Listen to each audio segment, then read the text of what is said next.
Iremos apresentar sobre o filtro de Chebyshev tipo 1. O grupo é composto por Danilo Lucena Darrio, Patrícia Freitas e Yuri Alves Rezende, que está falando agora. Orientador, Cláudio Afonso Fleury, referente à matéria de sistemas lineares. Bom, o filtro de Chebyshev tipo 1 são filtros analógicos digitais que possuem um aumento na atenuação mais íngreme e uma maior ondulação da banda passante.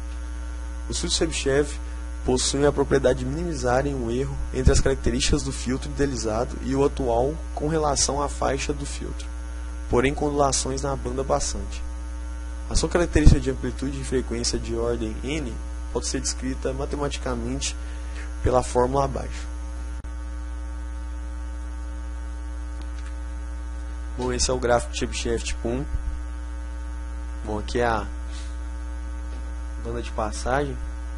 Ele possui uma ondulação padrão com um pequeno ganho calculado por essa equação. Logo aqui em seguida temos a frequência de corte, que varia de acordo com cada filtro, seguido por uma queda acentuada da onda na banda de rejeição. Bom, galera, eu vou exemplificar um circuito de Chebyshev que são compostos por capacitores e indutores. Aqui nós podemos ver que o circuito é composto por um capacitor a mais que o indutor. No caso aqui teria 1, 2, 3, 4, 5, 6 capacitores e 5 indutores. Para não ficar tão grande, nós iremos utilizar somente 4 capacitores e 3 indutores. Para calcular os valores dos capacitores e dos indutores, para não ter que usar aquelas fórmulas, a gente pegou de um site, que é www.calculatoract.com, que você põe as suas características do seu filtro, que ele te dá os valores necessários dos seus capacitores e indutores. Os valores escolhidos foram as frequências de corte de 5 kHz, a impedância de 100 ohms e a frequência de onda de 0,5 dB e os 7 números de componentes, como foi dito, 4 capacitores e 3 indutores. Ao ser calculado no site, foram exibidos esses 7 valores, os 3 valores dos indutores e os 4 valores dos capacitores. Os que são zeros que a gente não usou os números de componente. Com esses valores, nós iremos apresentar um circuito no software do Multisim. Aqui no Multisim eu montei o circuito de Chebyshev, que no caso seria os 4 capacitores que nós iremos utilizar, os 3 indutores e as duas com a impedância de 100 ohms. No Multisim iremos usar o osciloscópio. Nele poderemos observar a oscilação da onda variando de acordo com a frequência. Então, pessoal, para a gente calcular essas variações na onda, eu vou usar alguns recursos do Multisim. Como, por exemplo, aqui vai ser o meu gerador de onda, onde eu vou colocar a frequência desejada. Como a nossa frequência de corte foi 5, então nossa banda de passagem vai estar de 0 até chegando em 5, onde ela vai começar aquela queda acentuada que eu mostrei no gráfico nos primeiros slides.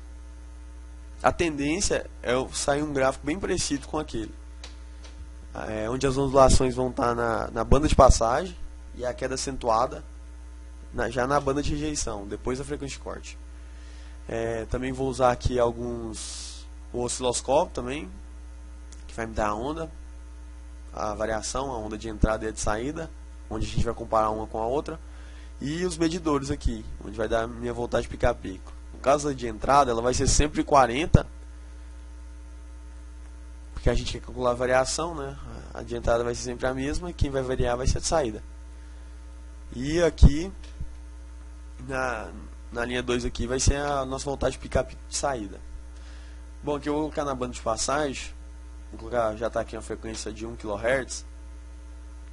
Vou simular aqui, vocês vão ver o gráfico. A onda de saída é a azul e a de entrada é a vermelha. Aqui você pode ver que teve uma pequena variação ainda, como tinha que ser. Pausando aqui, vou colocar um aqui 3, vai continuar uma variação. Aí está desincando que aqui tem ondulação, tem um ripple. Agora eu vou colocar aqui já mais uma bem próximo da nossa frequência de corte, 4.9. Ainda vai estar ondulando, eu espero. Aí, mas aqui já dá pra ver que ela está começando a ficar menor que a nossa pequena, está começando a decair. Agora aqui já na frequência de corte, vou colocar aqui que foi determinada, que o Danilo calculou, de 5 kHz, você já vai ver que ela vai começar a cair mais. Olha a diferença aqui já. Essa aqui é a nossa onda de entrada e de saída. Agora eu vou jogar um valor acima da minha banda de passagem. 7, por exemplo. Olha já a diferença. Para você ver tanto que a queda é acentuada. A onda de entrada está aqui, a de saída já está na banda de rejeição, já está tendendo a 0. E vai ser assim até os próximos valores acima da frequência de corte. Bom, galera, usando esses valores, eu fiz uma tabelinha aqui no Excel. Ela funciona da seguinte maneira. Aqui eu tenho minha frequência em kHz, que eu joguei aquele gerador de onda, que foi, no caso aqui, eu joguei de 0,25 até 4.75, que é a minha banda de passagem, e aqui minha frequência de corte 5, e depois a frequência de corte 5 até 10, minha banda de rejeição. Aí a voltagem de entrada, como foi determinada, ela vai ser 40 sempre. E aqui é a minha saída, que eu obtive usando aqueles medidores. Para cada entrada, para cada tipo de frequência, eu vou ter uma voltagem de saída pico a pico diferente. E para mim achar minhas ondulações, eu dividi a voltagem de saída pela entrada, pico a pico, e obtive esses valores aqui. Aí, bom, aqui esses valores aqui até 5 aqui são os valores que eu vou ter minhas ondulações na minha banda de passagem. Como você pode ver aqui, ó, são valores que um menor, depois aumenta um pouco, aí diminui, aumenta. No caso, isso nos indica nossas ripples ou ondulações. E depois de 5, que é a minha frequência de corte, ele começa a decair. É aquela queda acentuada, tendendo a 0. Como você pode ver aqui, são valores que aproximam-se a 0. Bom, esses valores aqui vão ser usados para fazer o gráfico do MATLAB, porque vocês vão ver que se aproximam daquele que eu mostrei no primeiro slide.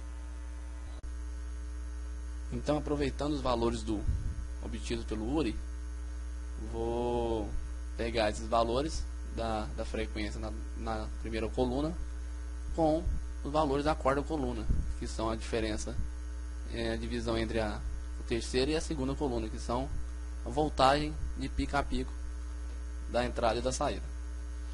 Assim, vamos jogar no MATLAB os valores. Vamos jogar aqui os valores, já deixei pronto porque são muito grandes. Aqui eu chamei de DPP, a diferença de pico a pico, de divisão de uma para outra, e vou botar a frequência. Agora vamos botar plot F em relação a DPP, que é para fazer um gráfico de uma em relação à outra. Assim, foi gerado esse gráfico, que ficou meio distorcido por questões de números de ponto. Como a gente pegou pouca variação de um ponto ao outro, em média de 0,25, então ficou muito reto, não ficou ondulação perfeita. Quanto mais pontos você pegar no multisim, mais ondulado você verá essa curva, mais perfeita essa curva. Para comparar essa curva com o padrão de Chebyshev, vamos voltar no PowerPoint e eu vou mostrar a semelhança entre as duas. Comparando os dois gráficos, podemos perceber que tem uma mera semelhança. Aqui, ó, podemos perceber que nossa frequência de corte foi de 5 kHz. Aproximadamente, vai estar mais ou menos bem aqui assim, ó, aproximadamente. Antes, a oscilação vai ser na banda de passagem, que vai ficar oscilando aproximadamente entre 1.2 até a frequência de corte. Após a frequência de corte, podemos ver que tem uma grande queda na banda de rejeição, tendendo quase a zero ao longo do gráfico. E para finalizar o trabalho, a Patrícia vai explicar o exemplo prático dos filtros utilizados no dia a dia. Os filtros passa-baixas são os mais utilizados em empresas de telecomunicações para separação de canais de voz e dados. O filtro Chebyshev tipo 1 é o mais utilizado pela questão custo-benefício. É o tipo mais barato. Ele atenua abruptamente as frequências acima de 4 kHz. Também são utilizados nos exames de eletrocardiograma. Atenua os ruídos produzidos pelos músculos do coração.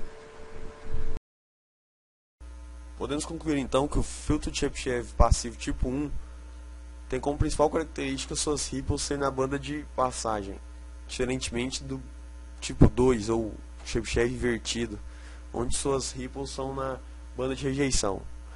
E o uso do Chebyshev também ser bastante utilizado devido ao fator custo-benefício. Fica aqui então nossos agradecimentos. Bom, esse aqui é o e-mail de cada integrante do grupo. Para você que está assistindo, se tiver alguma dúvida ou quer algum tipo de esclarecimento, pode nos mandar e-mail que a gente vai responder. Obrigado a você que assistiu. Obrigado também ao nosso orientador Cláudio Afonso Fleury, que nos dispôs a ajudar todo o tempo em qualquer dúvida no trabalho. E é isso. Muito obrigado.